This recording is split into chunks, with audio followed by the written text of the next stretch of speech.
ఆచి చికెన్ మసాలా.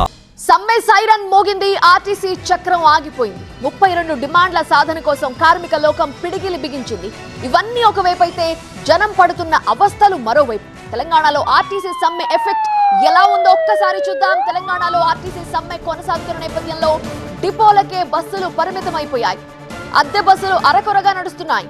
బస్సులు నిలిచిపోవడంతో ప్రయాణికులు అవస్థలు పడుతున్నారు. బస్సు డిపోలు ఎదుట కార్మికులు బైఠాయించి నిరసన తెలుపుతున్నారు.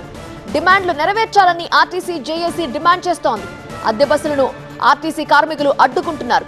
డ్రైవర్లతో ఆర్టీసీ కార్మికులు వాగ్వాదానికి దిగారు. పలుచోట్ల పోలీస్ ఎస్కార్ట్ తో అద్దె బస్సులు నడుస్తున్నాయి.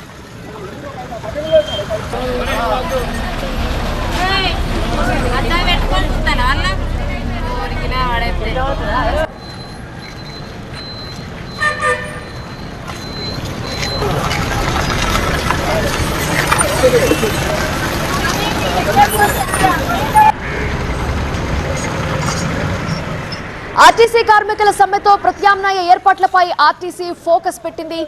అద్దె బస్సులతో నడిపిస్తున్న దృశ్యాలు మనం చూస్తున్నాం. మొత్తం ఆర్టీసీలో అద్దె బస్సులు, ఎలక్ట్రికల్ బస్సులు, ఆర్టీసీ బస్సులు కలిపి దాదాపు 10,000 వరకు ఉన్నాయి.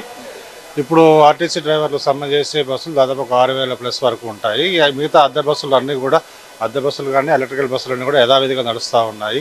ఇప్పుడు ఈ 6,000 బస్సులు కూడా ఆర్టీఏ ప్రభుత్వ సహకారంతో ఆ డ్రైవర్స్ వస్తే నడపడానికి కూడా ప్రయత్నం చేస్తాం. మాకు డ్రైవర్కు హెవీ వెహికల్ డ్రైవింగ్ లైసెన్స్ ఉండటం మినిమం ఒక 18 months హెవీ వెహికల్ మీద చేసిన ఎక్స్పీరియన్స్ ఉన్న వాళ్ళను ఆర్టీఏ డిపార్ట్మెంట్ వాళ్ళు ఐడెంటిఫై చేసి డ్రైవింగ్ టెస్ట్ చేస్తారు.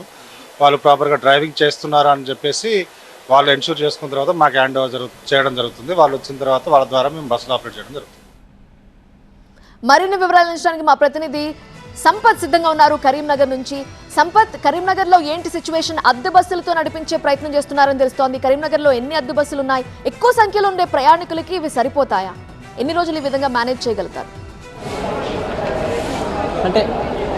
అంటే మొత్తం ఉమ్మడి కరీంనగర్ జిల్లాలో 950 ఆర్టీసీ బస్సులు ఉంటే అందులో 30% వరకు కూడా అద్దె బస్సులు అయితే ఉన్నాయి. కానీ చాలా వరకు ప్రయాణికులు ఇబ్బంది పడుతున్నారు. కనీసం గంటకు 2 గంటకు ఒక బస్సు వస్తున్న క్రమంలో చాలా ప్రయాణికులు నిరీక్షిస్తున్నారు. ఎందుకంటే రెగ్యులర్గా విద్యార్థులు కావచ్చు, అదేవిధంగా ఉద్యోగులు మాత్రం ఇబ్బంది పడుతున్నారు. కనీసం గంట 2 గంటలు వేచి చూసినప్పుడు కూడా ఒక బస్సు వస్తుంది. ఆ బస్సు వచ్చినా కూడా సీట్లు సరిపోవట్లేదు. మనం విజువల్స్లో చూడవచ్చు. ఇంతకుముందు ఒక అద్దె బస్సు అయితే వచ్చింది. ఇది వేములవాడకు వెళ్తుంది. కానీ అందులోకి ఇప్పటికే సీట్లన్నీ కూడా ఫిల్అప్ అయిపోయాయి. ఈ క్రమంలో మళ్ళీ ప్రయాణికులు ఎక్కాలంటే ఇబ్బంది పడుతున్నారు. చాలా వరకు వేచి చూసే పరిస్థితి మనకు కనబడుతుంది. కొంతమంది ప్రైవేటు వెహికల్స్లో వెళ్ళే పరిస్థితి, కానీ ఎక్కువ కూడా డబ్బులు వసూలు చేసే పరిస్థితి మనకు కనబడుతుంది. మనం చూడొచ్చు విజువల్స్లో అక్కడక్కడ కొన్ని అద్దె బస్సులు నడిచినప్పటికీ ప్రయాణికుల సంఖ్య చాలా ఎక్కువ ఉంది. ఎందుకంటే ఉదయం పూట వివిధ ప్రాంతాలకి వెళ్ళాలి. ఇటు విద్యార్థులు కావచ్చు, ఉద్యోగులు కావచ్చు ఇబ్బంది పడుతున్నారు చాలాసేపు. అంతేకాకుండా ఇప్పుడు ఫంక్షన్ల సీజన్ చాలా వరకు ఇప్పుడు ముహూర్తాలు ఉన్నాయి. చాలామంది బంధువులు కావచ్చు, కుటుంబ సభ్యులందరూ కూడా వివిధ గ్రామాలకు, వివిధ పట్టణాలకు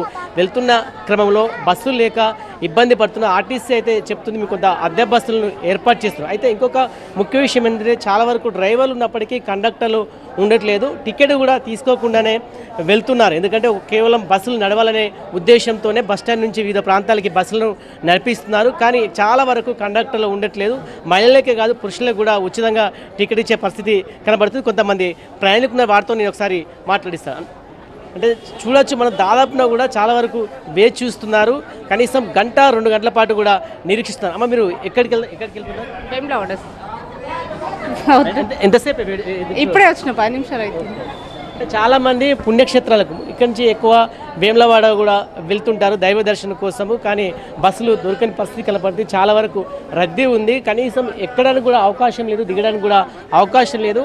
అంటే కనీసం గంటకు 2 గంటలకు మాత్రమే అద్దె బస్సు నడుస్తుంది. కరీంనగర్లోని అన్ని డిపోల్లో ఇదే పరిస్థితి. కేవలం అద్దె బస్సులు ఒక 30% బయటకు వచ్చాయి. అదేవిధంగా కొంత కార్మిక సంఘాలు నేతలు కూడా అద్దె బస్సులను నడిపించవద్దు, తమ డిమాండ్ను పరిష్కరించేంత వరకు కూడా తమకు సమ్మెకు సంఘీభావం కూడా ఇవ్వాలి, అద్దె బస్సు సంబంధించిన యాజమాన్యం కావచ్చు, డ్రైవర్లు కావచ్చు చెప్పే పరిస్థితి మనకు కనబడుతుంది. దీంతో కూడా ఇక గంట కొంత ప్రయాణికులు ఇబ్బంది పడుతున్నారు. కొన్ని చోట్ల ఇప్పటికీ బీటెక్ స్టూడెంట్స్ కావచ్చు, వాళ్ళకు పరీక్షలు ఉన్నాయి. దీంతో సకాలంలో మేము వెళ్ళలేకపోతున్నామని చెప్పి కొంత ఆందోళన వాతావరణం కూడా కనబడుతుంది. చాలా వరకు నిరీక్షిస్తున్నారు. దాంతోపాటు ఆటోలలో కూడా ఇటు సిరిసిల్ల, వేములవాడ లాంటి ప్రాంతాలకు వెళ్తున్నారంటే ఎంత ప్రయాణికులు ఇబ్బంది పడుతున్నారు మనము అర్థం ఓకే. చేసుకోవచ్చు. దాదాపున అంటే చాలా వరకు కూడా ఇబ్బంది పడుతున్నారు ప్రయాణికులు. మొత్తానికైతే ఇంకా గంట కూడా ఈ యొక్క ఇబ్బంది పడే పరిస్థితి కరీంనగర్ జిల్లాలో కనబడుతుంది. అదేవిధంగా ఆర్టీ సమ్మె మాత్రం కొనసాగుతుంది. రైట్ సమ్మత్.